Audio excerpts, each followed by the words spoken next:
Aqui é a professora Gabriela de História.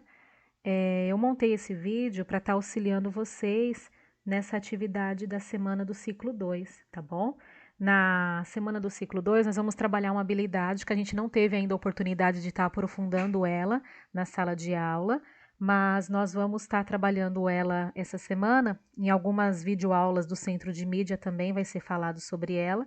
Então, eu montei aqui um PowerPoint para a gente estar conversando um pouquinho, tá? Qualquer dúvida, vocês podem me chamar pelo WhatsApp ou por e-mail, que eu estou à disposição, tá bom? Então, eu vou começar aqui a apresentação do slide para a gente falar um pouquinho mais sobre essa habilidade, tá? Então, a habilidade que a gente vai trabalhar, ela vai falar sobre o tema reforma e contra-reforma. É a habilidade EF07H105, que é identificar e relacionar as vinculações entre as reformas religiosas, a protestante e a contra-reforma católica, e os processos culturais e sociais do período moderno na Europa e na América, tá bom? Então a gente começa com a questão aí de que local essa reforma ela acontece. Ela acontece então na Europa, no século XVI. Quando a gente fala reforma, vem a questão, a pergunta: reforma do quê? O que mudou? Então a gente tem que voltar um pouquinho no tempo e lembrar lá sobre a sociedade que a gente está vivendo, tá? A reforma ela foi a maior divisão que já aconteceu dentro da Igreja Católica, no cristianismo. A Reforma e o Renascimento, eles aconteceram no mesmo período. Então a gente já falou um pouquinho sobre o período do Renascimento e a gente viu, né, que houve muitas rupturas, mudanças de ideias, que as pessoas começaram a questionar algumas coisas que a Igreja Católica fazia. Então, dessa forma, a Reforma Protestante ela aconteceu também. A origem da Reforma Protestante ela acontece aí no Sacro Império Romano Germânico, hoje, atualmente, a Alemanha, e a gente tem alguns fatores dessa reforma. Então, o principal fator dessa reforma foi a influência do Renascimento.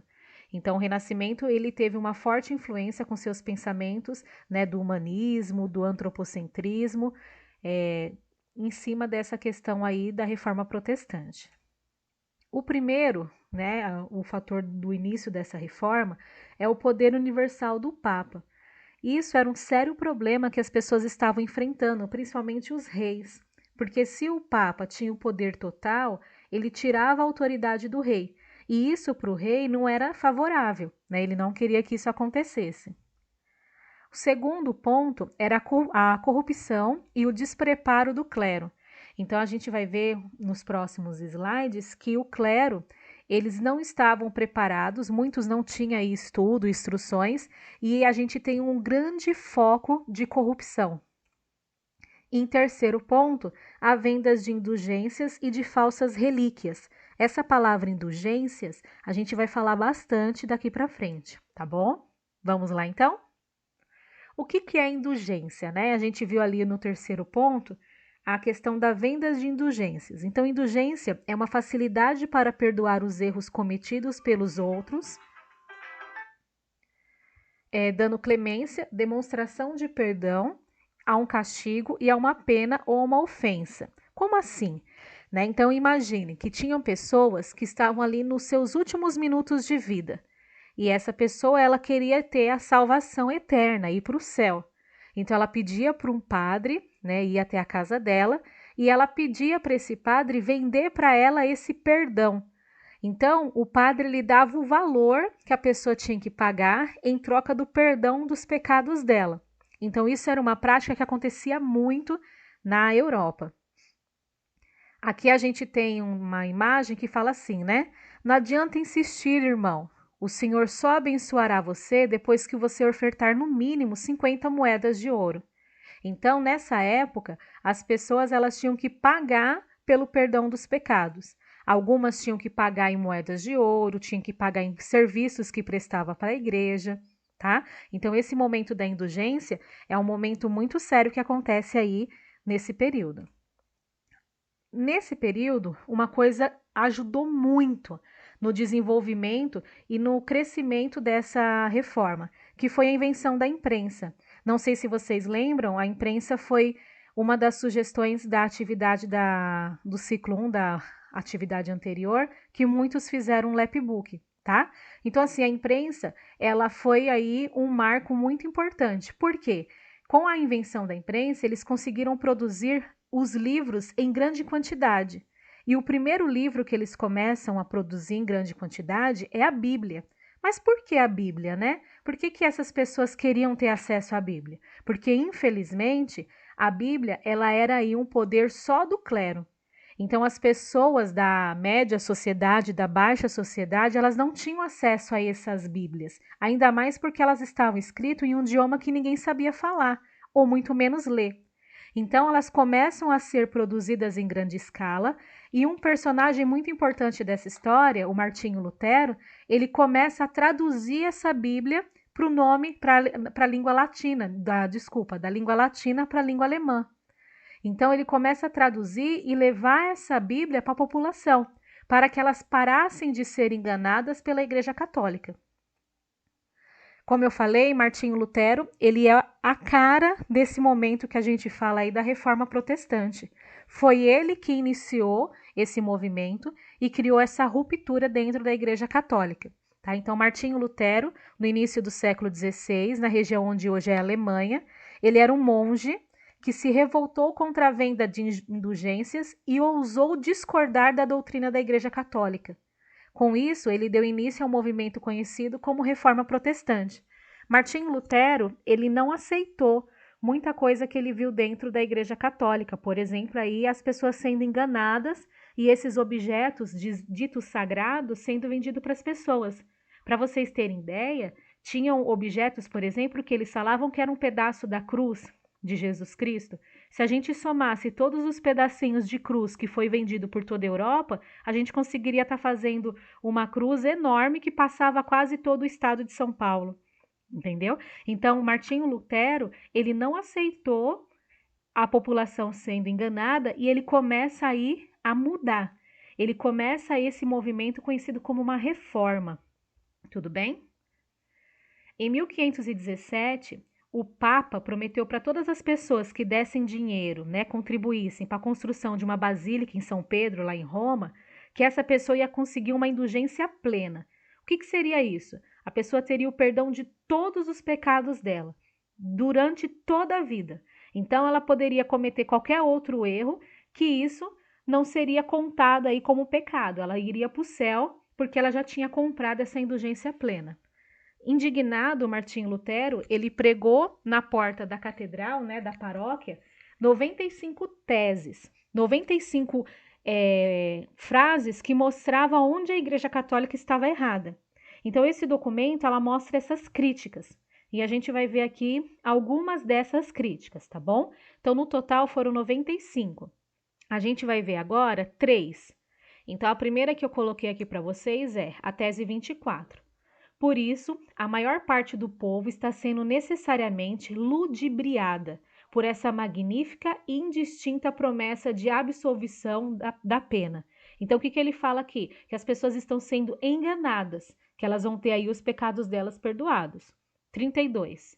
Serão condenados em eternidade, juntamente com seus mestres, aqueles que se julgam seguros de sua salvação através de uma carta de indulgência. Então, ele fala, aquela pessoa que acha que ela vai ser salva só porque ela tem essa carta que diz que ela tem todos os pecados perdoados, ela não vai ser. Isso, na verdade, é mentira, né? A tese 86. Do mesmo modo, porque o Papa, cuja fortuna hoje é maior do que dos mais ricos crassos, não constrói com seu próprio dinheiro ao menos uma dessas basílicas de São Pedro, ao invés de fazê-lo com o dinheiro dos pobres fiéis. Na tese 86, ele faz uma pergunta, um questionamento.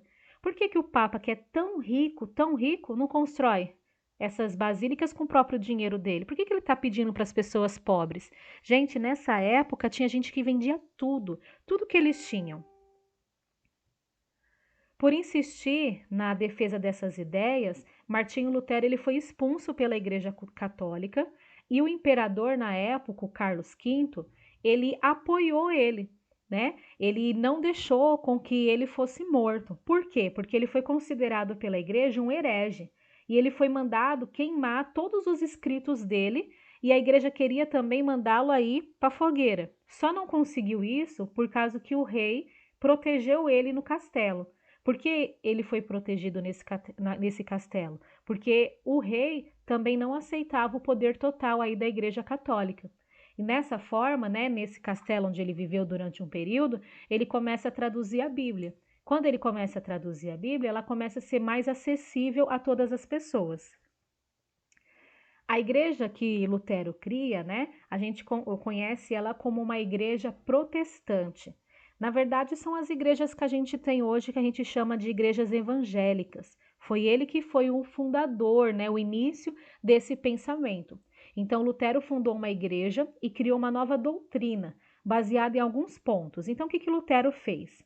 Ele pegou a base do cristianismo, mas ele mudou algumas coisas. Então, ele tira algumas coisas que tem na Igreja Católica, que ele não concorda, e ele passa aí algumas coisas novas para essa igreja protestante, tá? Então, por exemplo, o terceiro ponto que vocês estão vendo aí no slide, a Bíblia passa para ele, né, para ser a única fonte da verdade. Então, o representante, ele não pode falar o que ele pensa, ele tem que falar baseado no que está na Bíblia, tá? Ele fala a respeito do culto dos santos, né? Na igreja protestante, a gente não tem as imagens dos santos, né? Ele fala que qualquer membro da igreja tem o direito de se casar, diferente, né, que a gente tem aí na questão da igreja católica, que as pessoas que fazem parte do clero, elas não podem se casar, tudo bem?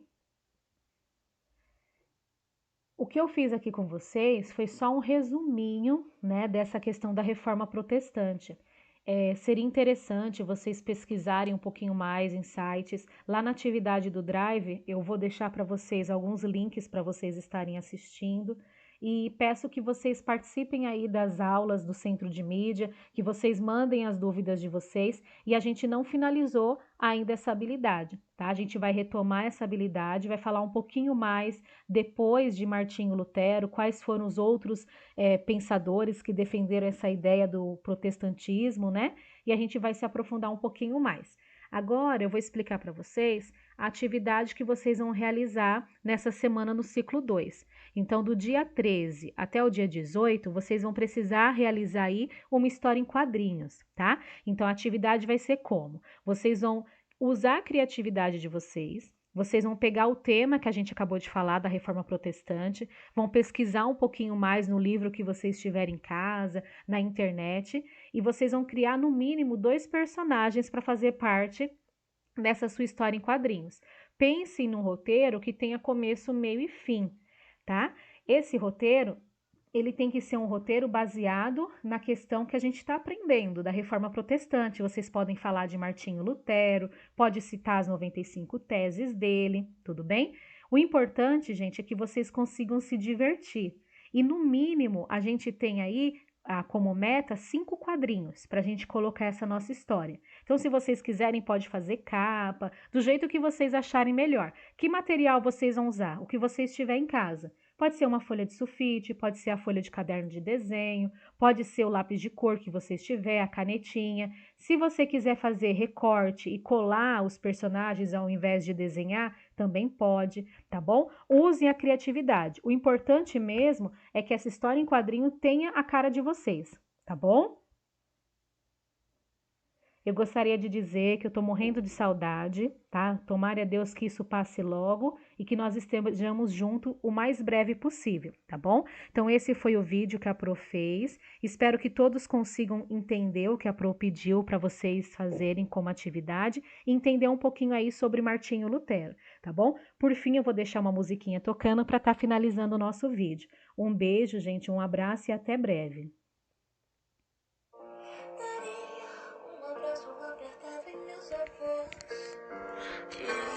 Eu te amo, quem nunca pensei. Talvez é o que o universo espera.